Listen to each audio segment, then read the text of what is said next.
이 아침 우리에게 주시는 하나님의 말씀은 시편 111편입니다. 시편 111편 말씀입니다. 제가 봉독하도록 하겠습니다. 할렐루야! 내가 정직한 자들의 모임과 회중 가운데서 전심으로 여호와께 감사하리로다. 여호와께서 행하시는 일들이 크시오니 이를 즐거워하는 자들이 다 기다리는도다. 그의 행하시는 일이 존귀하고 어미하며 그의 공의가 영원히 서 있도다. 그의 기적을 사람이 기억하게 하셨으니 여호와는 은혜로우시며 자비로우시도다. 여호와께서 자기를 경외하는 자들에게 양식을 주시며 그의 언약을 영원히 기억하시리로다. 그가 그들에게 뭇 나라와 나라의 기업을 주사 그가 행하시는 일의 능력을 그들에게 알리셨도다.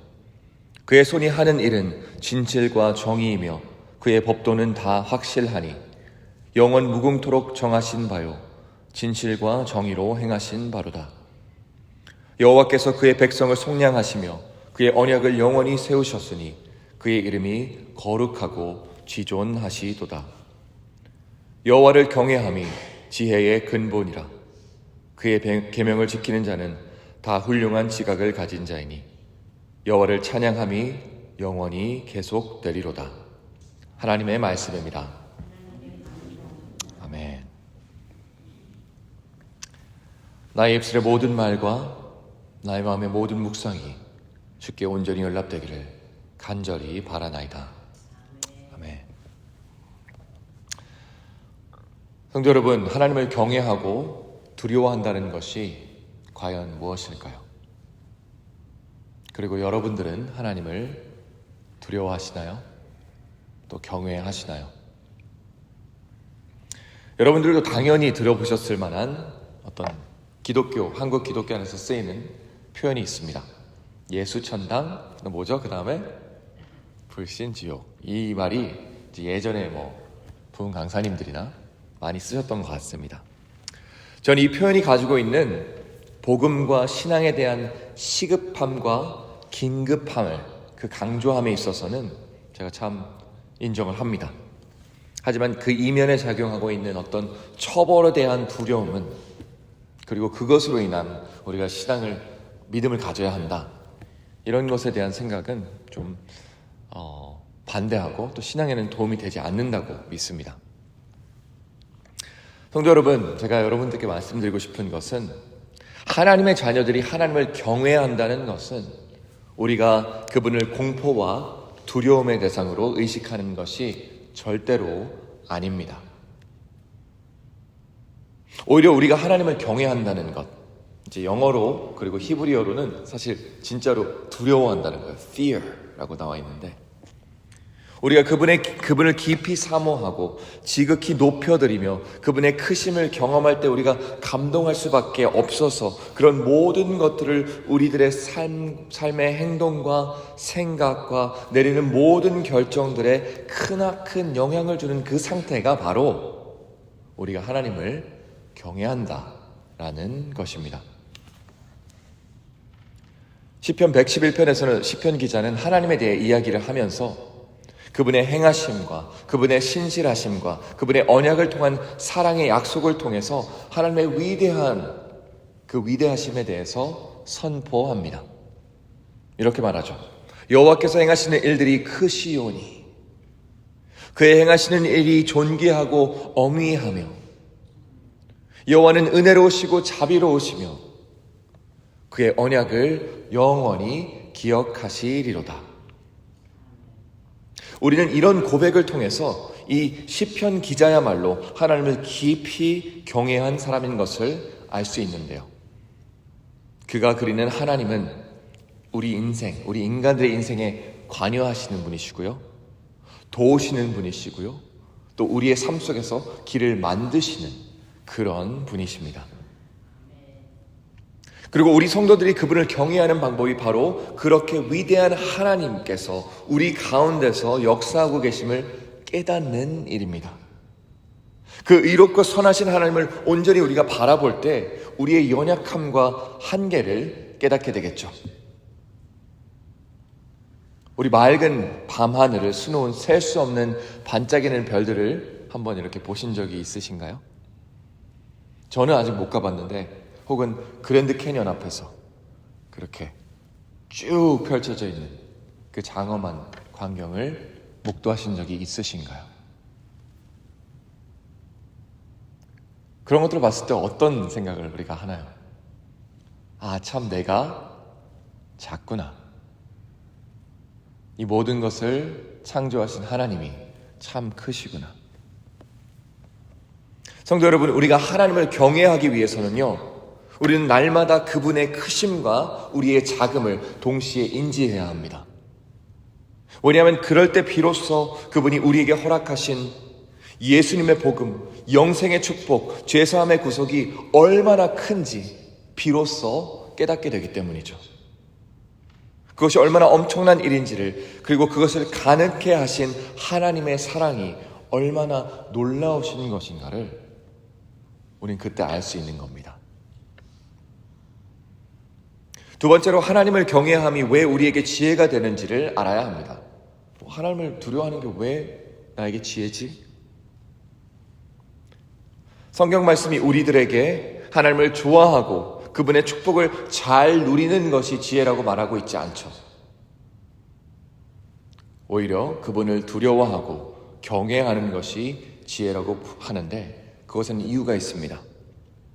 왜냐하면 경외라는 것은요, 우리가 경험할 수 있는 하나님이라는 분에 대한 치우치지 않는 포괄적이고 종합적이며 완전한 반응이기 때문입니다. 제가 설명을 드릴게요. 그분의 자비로우심은 아주 중요하게 생각하지만 그분의 정의롭고 의로우심은 이제 외면하는, 그분의 용서하는 마음, 그 긍휼의 마음을, 나의 마음을 온전히 열어서 내가 그 용서를 받습니다 라고는 하지만 그분의 훈계와 징계는 완벽하게 거부하는, 우리가 그런 모습으로 우리들의 삶을 살아갈 때가 많습니다. 하지만요, 그분을 경외함이라는 것은 그분 자체를 인정하는 것입니다. 다시 말해, 하나님을 경외하는 것은 그분의 주권에 우리가 항복하는 것이고요, 우리가 싫어하는 단어 여기 하나 있죠, 항복.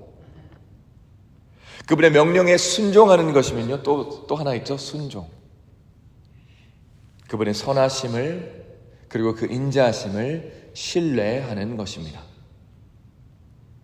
그리고 그것은 지식과 지성의 차원을 넘어선 그분의 성품과 속성에서 비롯된 뜻과 의도하심에 따라 살아가는, 나의 삶을 살아가는 삶 그 자체인 것입니다. 그것이 하나님을 경외하는 삶인 것이죠. 한번 개인적으로 한번 생각해 보시기 바랍니다. 먼저는 내가 하나님을 경외하는 삶을 살고 있나? 그 이전에 내가 정말 하나님을 경외하고 싶은가? 그건 오로지 우리 자신만이 결정할 수 있는 것입니다. 그리고 마지막으로 그 지혜의 길에 들어선 이들에게 일어나는 일들이 있습니다. 바로 우리에게 하나님을 경외하는 지혜라는 나침반이자, 요즘식으로 말하면 이제 GPS가 생기는 겁니다. 누구나 단순하고도 명료한 삶을 살고 싶은 갈망이 우리에게 있죠. 그렇죠. 그래서 점점 이거는 그렇게 중요한 게 아니야, 이건 그렇게 중요한 게 아니야 하면서 우리 주변을 정리하는 그런 일들을 많이 하실 거라고 합니다. 하지만 실제로 그런 삶을 사는 사람은 드문 것 같고요, 참 어려운 것 같습니다. 왜냐하면 우리가 사는 이 사회와 이 세상에서는 흙과 백으로는 규정하기 힘든 일들이 많아요. 한 가지만 고려해서는 풀어갈 수 없는 수많은 결단과 결정을 요구하는 셀 수 없는 많은 일들이 우리 주변에서 일어나고 있고 우리의 삶 속으로 들어닥칩니다. 그리고 그 복잡한 길을 힘겹게 돌아 시행착오를 반복하며 하루하루 살아가는 경우가 참 많은 것 같습니다.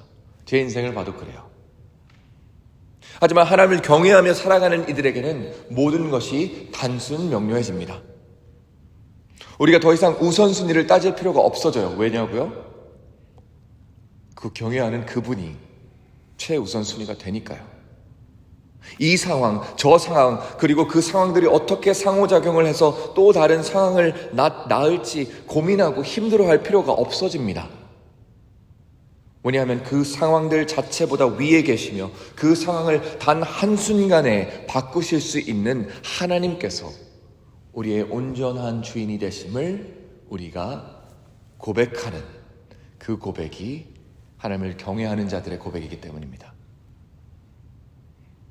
하나님을 경외할 때 우리에게 인생의 목적을 분명하게 볼 수 있는 시야가 주어집니다.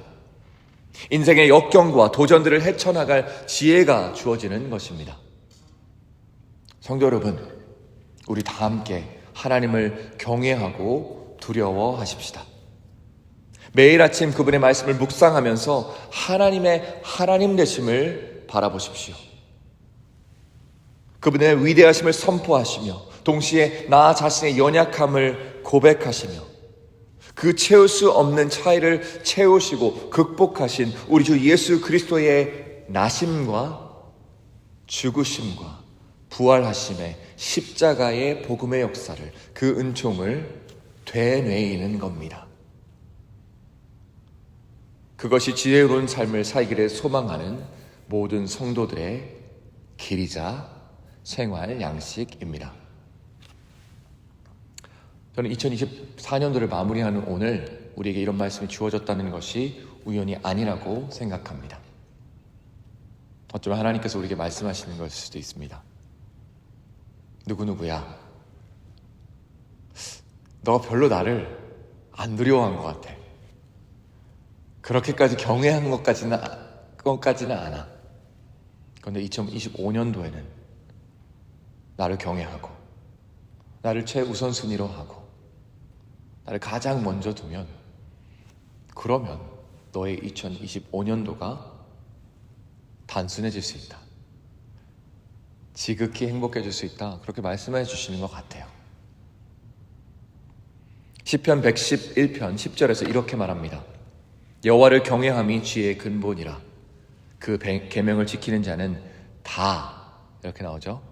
전부 다 훌륭한 지각을 가진 자이니 여호와를 찬양함이 영원히 계속되리로다. 하나님을 경외하는 모든 사람들에게 빠짐없습니다. 모든 사람들에게 지혜가 주어짐을 우리 하나님의 말씀이 약속하고 있습니다. 그분을 경외함으로 걸으며 그분의 지혜 안에서 살아가시는 여러분들이 되시길 이 시간 주님의 이름으로 간절히 축원합니다. 기도하시겠습니다. 사랑의 하나님, 우리가 하나님을 경외하기를 원합니다. 하나님을 두려워하되 공포가 아닌 하나님의 위대하심을 온전히 깨달아 아는, 그럼에도 불구하고 우리 연약함 가운데로 들어오시는 그 놀라우신 하나님의 역사를 바라보기를 원합니다. 우리의 인생이 복잡하여 이 생각도 하고 저 생각도 하며 이 계산도 하고 저 계산도 하며 살아가고 있습니다. 하지만 하나님 아버지, 우리가 하나님을 믿을 때에, 하나님을 경외할 때에 그 모든 것들이 순차적으로 정리되며 또 하나님께서 가르쳐 주시는, 인도하시는 그 길이 그 가운데 열릴 것이라는 확신이 우리 안에 있습니다. 하나님, 그 믿음을 가지고 2024년도를 마무리하게 하시고 새로운 2025년도로 나아갈 수 있도록 도와주시옵소서. 우리와 동행하시고 우리와 앞으로도 동행하실 그 하나님을 의지하고 의탁합니다. 주님을 경외하는 삶, 지혜로운 삶을 살아갈 수 있는 모두 될 수 있도록 도와주시옵소서. 감사를 드리며 예수님의 이름으로 기도드립니다. 아멘.